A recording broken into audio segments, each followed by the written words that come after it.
देखो हमारी इकाई 12 है, विधि एवं प्रशासन की भाषा तथा पारिभाषिक शब्द और अर्थ। मेरे ख्याल से विधि की भाषा पर जो है एक क्वेश्चन आया हुआ है पिछले कुछ सालों में। हाँ, तो हम यहाँ पर विधि की भाषा और पारिभाषिक शब्द पर ज्यादा फोकस करेंगे। बाकी इस यूनिट में है क्या, देखो राजभाषा हिंदी के बारे में बताया गया है। इस यूनिट में आप ये भी जानोगे कि राजभाषा में और राष्ट्रभाषा में क्या अंतर होता है। ठीक है, हिंदी की संवैधानिक स्थिति क्या है, अर्थात संविधान में हमारा जो कॉन्स्टिट्यूशन है उसमें हिंदी को लेकर क्या बातें कही गई हैं। नेक्स्ट है हमारा संविधान की व्यवस्था के आधार पर की गई कार्रवाई। संविधान में कुछ अनुच्छेद हैं जिसमें भाषा के बारे में, जो भाषा के बारे में है, उनमें से राजभाषा आयोग और संसदीय राजभाषा समिति के बारे में है। राष्ट्रपति का आदेश है हिंदी भाषा के बारे में, और राष्ट्रपति ने जो आदेश दिया था उन पर कितनी कार्रवाई हुई है ये है। तो इनमें हम जो है कुछ ही पॉइंट्स पर जो है फोकस करेंगे।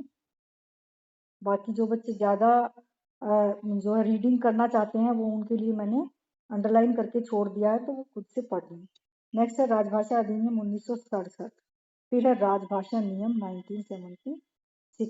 ये संशोधित क्यों लिखा है, क्योंकि ये संशोधन के बाद, संशोधन हुआ था 1967 में, उसके बाद ये अधिनियम है। तो इसमें देखेंगे कि जो संघ की राजभाषा है, संघ की राजभाषा के रूप में हिंदी का प्रयोग क्या है, और कानूनों के हिंदी अनुवाद को मान्यता कैसे दी गई। वार्षिक कार्यक्रम जो होते हैं उनका इंग्लिश प्लस हिंदी प्लस जो प्रदेश की जो भाषा होती है उसमें कैसे उसको बनाया जाता है। तो ये कुछ बिंदु हैं यहाँ पर। नेक्स्ट है हमारा राष्ट्रभाषा, संपर्क भाषा और राजभाषा हिंदी। तो इन तीनों में हम अंतर देखेंगे। नेक्स्ट है भाषिक विवेचन। अनेकार्थी शब्द जिनके अनेक अर्थ होते हैं। भिन्नार्थक यानी भिन्न मतलब अलग, जिनका अलग अलग अर्थ होता है। समान अर्थ यानी जिनका समान अर्थ होता है। समान अर्थ रखते हुए भी जब उनका प्रयोग किया जाता है तो उनका प्रयोग अलग अलग किया जाता है, अलग अलग अर्थ देता है। नेक्स्ट है शब्द प्रतिस्थापन। प्रतिस्थापन का मतलब है एक शब्द के स्थान पर दूसरा शब्द रख देना, प्रतिस्थापन। वर्तनी संबंधी कुछ भूलों का सुधार। तो ये आपकी यूनिट की समरी है। आगे जल्दी से देखते हैं बेटा क्या है इस यूनिट में। ये देखिए हिंदी की संवैधानिक स्थिति।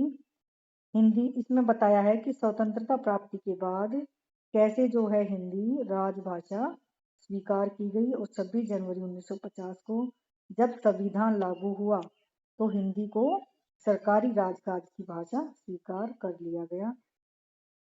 नेक्स्ट है, अच्छा फिर क्या हुआ, देखो दो यहाँ पर जो है, हम स्वतंत्रता के बाद, आजाद होने के बाद दो तरह की स्थिति भाषा को संदर्भ में है कि जब हम आजाद हुए उससे पहले यहाँ पर ब्रिटिशर्स थे, और ब्रिटिशर्स के टाइम में इंग्लिश भाषा चलती थी।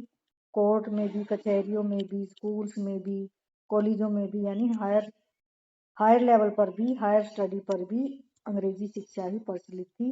तो एकदम से आजाद होने के बाद हमारे पास, हमारी भाषा के पास इतनी क्षमता नहीं थी, इतने शब्द नहीं थे कि हम एकदम से हिंदी का यूज स्टार्ट कर देते। तो ये द्विभाषी की स्थिति हो गई थी। तो ऐसे में 15 साल तक कि भाई जैसे हमें स्वतंत्रता मिली 1947 में, तो आने वाले 15 सालों तक अंग्रेजी का प्रयोग जारी होता रहेगा, ऐसा आदेश दिया गया। लेकिन इन 15 सालों में हिंदी को डेवलप किया जाएगा, हिंदी का विकास किया जाएगा, हिंदी में नए शब्द बनाए जाएंगे जो कि विज्ञान के होंगे, तकनीकी के होंगे और प्रशासन के शब्द होंगे। तो ऐसा आदेश दिया गया। उसके बाद देखिए 15 साल बाद फिर से संशोधन होता है, और उसमें कहा जाता है कि अगर कोई राज्य ये चाहता है कि, अगर किसी राज्य के ज्यादा व्यक्ति ये चाहते हैं कि वो अपने प्रदेश की भाषा का ही प्रयोग करें या अंग्रेजी का ही प्रयोग जारी रखें, तो वो मान्य होगा। यही कारण है कि आज तक अंग्रेजी का यूज होता आ रहा है, क्योंकि ये छूट दे दी गई थी। साउथ में तो इंग्लिश का ही यूज चलता है, हिंदी का यूज नहीं चलता है। ठीक है, तो ये यही सारी कहानी दे रखी है बेटा इसमें, इसको पढ़ लेना। नेक्स्ट है संविधान का अनुच्छेद 343 से 351 जो कि राजभाषा संबंधी है। इनमें जो है आप लिखोगे कि राजभाषा संबंधी भारतीय संविधान में 343 से 351 तक जो अनुच्छेद दिए गए हैं वो राजभाषा संबंधी हैं और वो कई अध्यायों में विभक्त किए गए हैं। नंबर एक अध्याय है हमारा जो कि जिसका टॉपिक है, जिसका विषय है संघ की भाषा।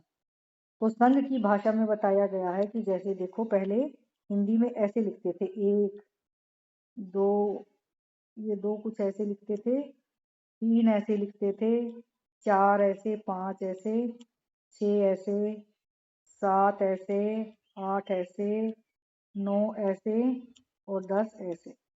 ये थे हमारे हिंदी के, क्या थे हमारे हिंदी के अंक। लेकिन 343 अनुच्छेद में जो संघ की राजभाषा के बारे में है, इसमें कहा गया कि जो अंकों का जो रूप होगा, ये डिजिट का जो रूप होगा वह अंतरराष्ट्रीय होगा। तो अंतरराष्ट्रीय रूप कौन सा है ये, ठीक है 10 तक। तो अंतरराष्ट्रीय रूप की मान्यता 343वें अनुच्छेद में दी गई। नेक्स्ट है बेटा, नेक्स्ट है बेटा, ये देखो इसमें यही दे रखा है। नेक्स्ट जो है इसमें दूसरा जो अध्याय है वो है प्रादेशिक भाषा के बारे में। प्रादेशिक भाषा के बारे में मैंने बताया कि अगर कोई प्रदेश की जो पॉपुलेशन है वो ये चाहती है, देखिए यहाँ पर है, ये राज्य की जनसंख्या का पर्याप्त भाग चाहता है कि उनके द्वारा बोली गई राज्य द्वारा मान्यता प्राप्त भाषा हो, तो ये जो है ये पास कर दिया जाता है संसद में और इसको मान्यता दे दी जाती है, इसमें यही लिखा है। नेक्स्ट देखिए, तीसरा जो हमारा अध्याय है इसमें, अध्याय 1 क्या था, संघ की राजभाषा। अध्याय 2 क्या था, प्रादेशिक भाषा। और अध्याय 3 क्या है, उच्चतम न्यायालय यानी सुप्रीम कोर्ट और हाई कोर्ट की भाषा कैसी हो। तो इसके बारे में देखो क्या है, ये पढ़ लेना आप यहाँ से। इसके बारे में क्या दिया हुआ है कि जो अधिनियम होंगे, विधेयक होंगे, वो आपके अंग्रेजी भाषा में ही होंगे। ठीक है, अगर हिंदी कोई उनका रूपांतर मांगता है तो उनको हिंदी रूपांतर करके दिया जाएगा, लेकिन वह इंग्लिश का ही ट्रांसलेट करके दिया जाएगा, ऐसा लिखा है इसमें। ठीक है, ये पढ़ लेना आप, इसमें यही दिया हुआ है। ये देखिए अंग्रेजी भाषा में होंगे।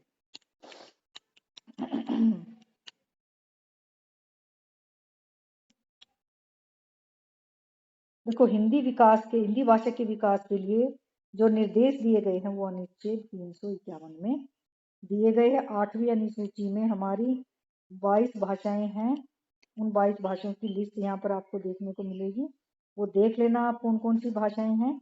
8वीं अनुसूची में 22 भाषाओं को मान्यता प्राप्त हुई है।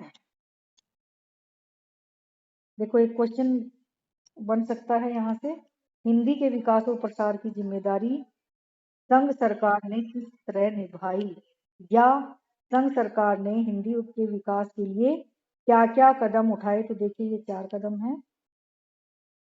हिंदी को भारत की सामाजिक संस्कृति का वाहक बनाना। कैसे बनाएंगे सामाजिक संस्कृति, सामाजिक संस्कृति का मतलब होता है, देखिए अनेकता, भारत में अनेक संस्कृतियां हैं, उन सभी संस्कृतियों की वाहक जो है हिंदी हो, यानी हिंदी में इतनी शब्द संपदा हो कि सभी संस्कृतियों के व्यक्ति उसको प्रयोग कर सकें। 8वीं अनुसूची की भाषाओं का हिंदी में समावेश, संस्कृत से गुणतः अन्य भाषाओं से शब्द ग्रहण करना, ऊपर क ख और ग की स्थिति में भाषा की मूल प्रकृति को कायम रखना, ये कुछ प्रयास किए गए थे। नेक्स्ट है हमारा, देखिए संविधान की व्यवस्था के आधार पर की गई कार्रवाई। क्या क्या कार्रवाई है, राजभाषा आयोग को नियुक्त किया गया, संसदीय राजभाषा समिति बनाई गई, ये देखो दोनों के यहाँ पे ये दे रखे हैं। राष्ट्रपति का आदेश, राष्ट्रपति ने क्या आदेश दिया था, 1960 में आदेश जारी किया था। क्या कहा गया था, जिसमें कहा गया था कि हिंदी में वैज्ञानिक और तकनीकी शब्दावली का निर्माण किया जाना चाहिए। दूसरा, नियम पुस्तकें जिनमें नियम दिए हुए हैं वो अनुवाद करना चाहिए उनका हिंदी में। मानक विधि शब्दकोश तैयार करना चाहिए। तीसरा हो गया। चौथा, जो कर्मचारी हैं उनको हिंदी का प्रशिक्षण देना चाहिए ताकि वो ऑफिस में हिंदी का यूज कर सके। तो ये कुछ प्रयास थे जो किए गए। अब हम अपनी दूसरी यूनिट स्टार्ट करते हैं। एक बार ये देख लो, राजभाषा अधिनियम 1967 1967 में अहिंदी, देखिए क्या हुआ था कि जो अहिंदी भाषी थे जिनको हिंदी नहीं आती थी उनके लिए एक संशोधन किया गया 1967 में, और उनको कहा गया कि जो लोग हिंदी को यूज करना नहीं चाहते वह अपनी अलग भाषा का यूज या अंग्रेजी का यूज कर सकते हैं। देखिए, अंग्रेजी का प्रयोग करने की छूट तब तक बनी रहेगी जब तक हिंदी को अपनी राजभाषा के रूप में सभी राज्य नहीं अपना लेते। तो इससे क्या मिल गई इनको, जो अहिंदी भाषी राज्य थे उनको छूट मिल गई, और यही कारण है कि आज तक अंग्रेजी का ही प्रयोग हो जाता है। नेक्स्ट, संघ की राजभाषा के रूप में हिंदी का प्रयोग। इसमें आप जो है पढ़ लेना बेटा कि कैसे कैसे किया जाता है। सरकारी कार्यालयों में रजिस्ट्रों के शीर्षक है उनमें हिंदी का प्रयोग अनिवार्य माना गया है। जो नियम पुस्तिकाएं हैं उनमें, स्टाफ कारों की जो नंबर प्लेट होती है उसमें। तो यहाँ पर ये देखो, मुद्राएं यानी कि पैसे में या रुपए में आपने देखा होगा, जो रुपया होता है, जो नोट होते हैं उनमें हिंदी में भी और इंग्लिश में भी दोनों में लिखा होता है। ठीक है, तो ये मुद्राओं या रबड़ की मोहर से हिंदी का प्रयोग। ये फिर है राजभाषा नियम 1976।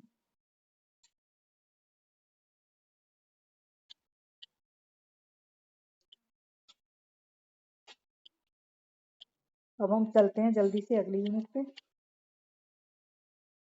बेटा ये यहाँ से पढ़ लेना आप, राष्ट्रभाषा और राजभाषा में क्या अंतर होता है। देखिए, जो राजभाषा राष्ट्रभाषा होती है, राजभाषा जो है वो सरकारी कामकाज में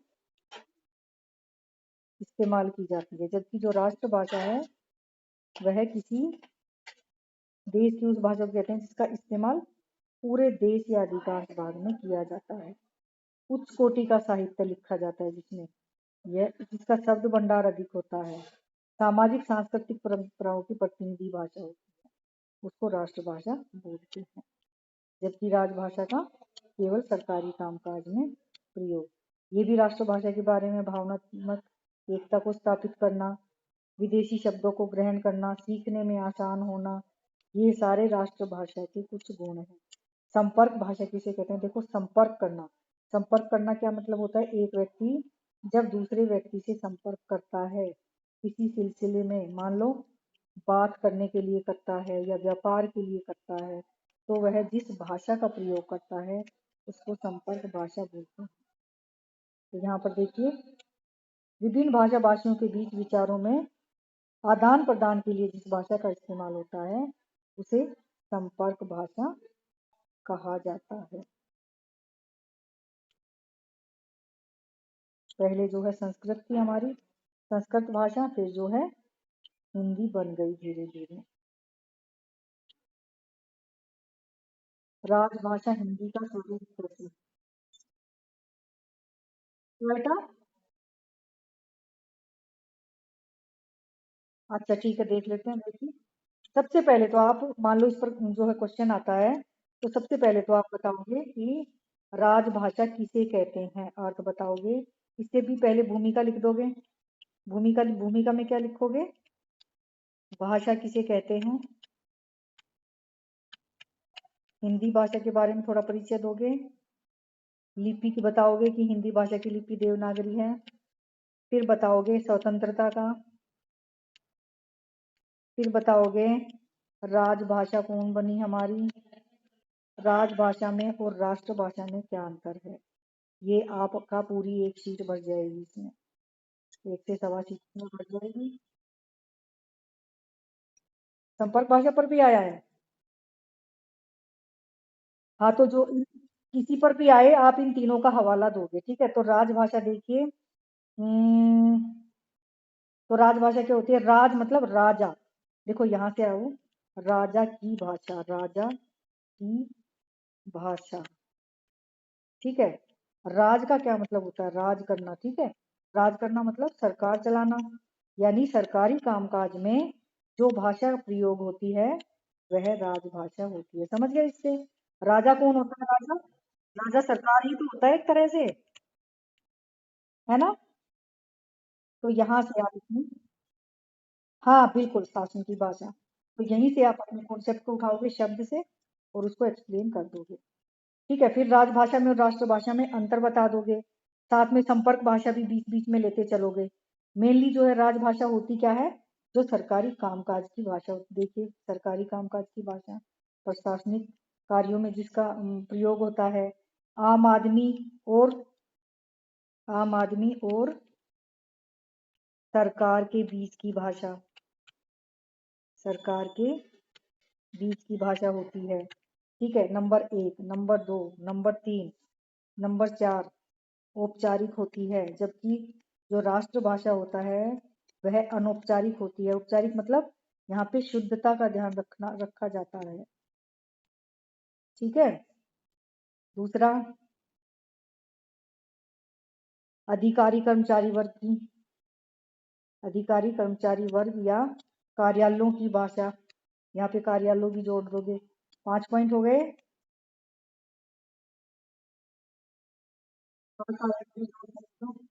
नियम कानूनों की भाषा, संधियों की भाषा। देखिए, छठा पॉइंट हो गया हमारा। ठीक है। आम आदमी से भी होता है, ये मैंने बता दिया है।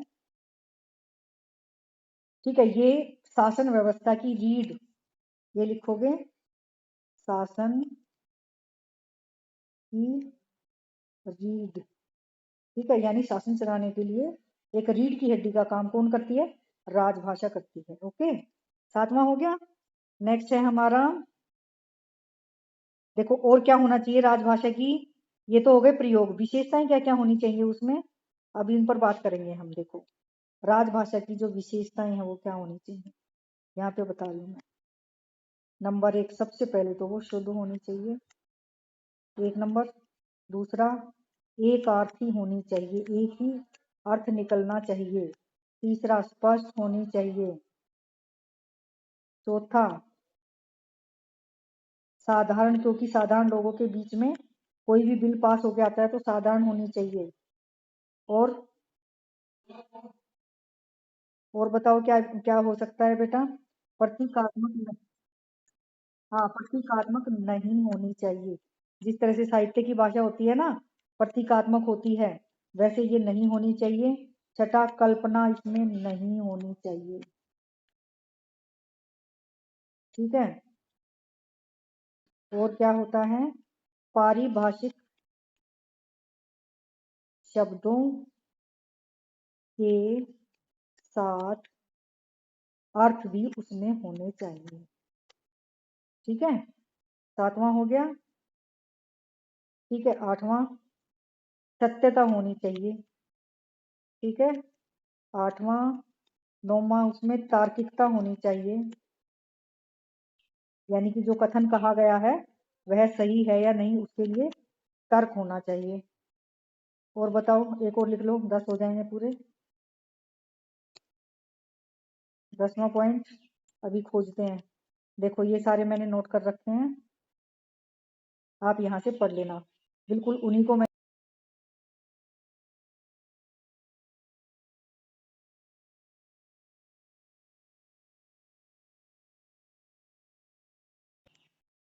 नेक्स्ट पॉइंट है कि नया ग्रहण या नए शब्द ग्रहण करने की क्षमता। समझ आया ये पॉइंट? बताओ बच्चों।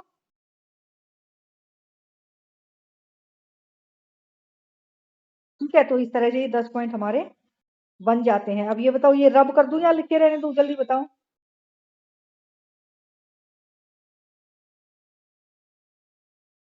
रब कर दूं अब इसको, बताओ। ओके। क्योंकि कोई बच्चा पढ़ना चाहता है ना, तो वो फिर पढ़ नहीं पाता है इनको, इस पीडीएफ को। इसलिए मैं ये रब करना चाह रही थी। ठीक है, ये 10 हमारे पॉइंट हो गए हैं। आप इनको लिख दो और इनको एक्सप्लेन कर दो बस।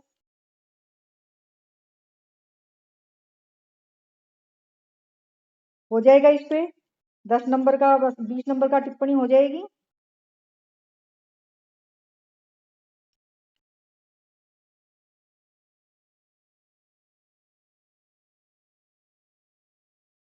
और इसमें से क्या आया है इस यूनिट में से? और कोई क्वेश्चन आया हो तो बताओ।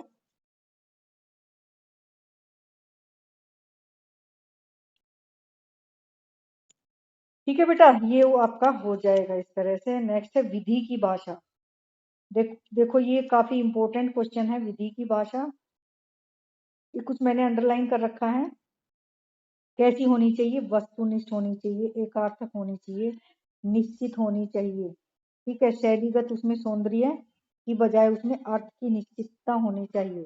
तो ये कुछ विधि की भाषा के यहाँ पर पॉइंट दिए हुए हैं।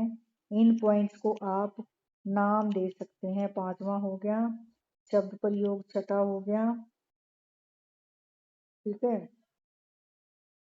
ये इधर से सातवां पॉइंट निकल जाएगा हमारा, और ये इधर से उदाहरण निकल जाएगा। 7 से 8 पॉइंट हो जाएंगे हमारे, और उदाहरण हो जाएंगे। कुछ उदाहरण आप यहाँ से नोट कर सकते हैं। ये देखिए, रूल्स, रेगुलेशन, ऑर्डर। ठीक है, ये आप कंक्लूजन में लिख सकते हैं। ठीक है, विधि की भाषा पर भी एक 10 नंबर की टिप्पणी आई हुई है, देखी थी मैंने। तो यहाँ आप अपना कंक्लूजन लिख सकते हैं। क्लियर है बेटा ये यूनिट?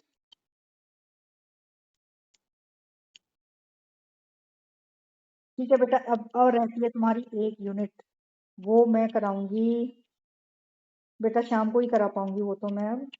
अब इससे ज्यादा तो मैं आज नहीं करा पाऊंगी। मैं देखती हूँ 9 बजे के करीब लेती हूँ तुम्हारी क्लास शाम को। ठीक है,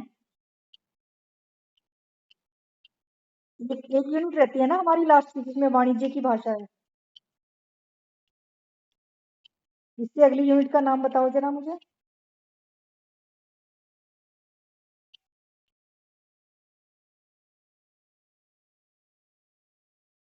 मेरे ख्याल से वाणिज्य की भाषा है, उसकी क्लास में शाम को लेती हूँ।